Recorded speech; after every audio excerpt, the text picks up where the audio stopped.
तो sir short सी video है, इसमें हम बात करने वाले हैं सुकराल टेबलेट के बारे में। आप देख सकते हैं मेरी स्क्रीन में, तो जो लोग शुगर के मरीज़ हैं, जिनको शुगर है, वो मीठी चीज़ें खाना चाहते हैं, दिल करता है, तो आप उसके लिए सुकराल टेबलेट इस्तेमाल कर सकते हैं।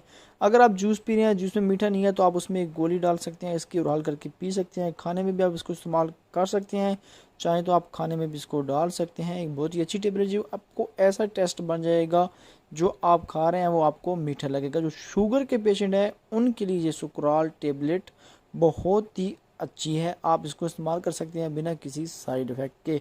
तो आप मेरी स्क्रीन में देख सकते हैं ये सुकराल टेबलेट, जो आपको किसी भी मेडिकल स्टोर से बासानी मिल जाएगी। इसकी रिटेल प्राइस के बारे में बात की, इसकी रिटेल प्राइस है 265 रुपये। अगर आप शुगर के मरीज़ हैं तो इस टेबलेट को इस्तेमाल कर सकते हैं। अगर आप ये मीठी चीज़ें खाते हैं तो उसके बाद आपकी शुगर लेवल हाई हो जाता है, तो आप इस टेबलेट के साथ इस्तेमाल करेंगे तो इंशाल्लाह आपका शुगर लेवल हाई नहीं होगा। तो ओके, अल्लाह हाफ़िज़।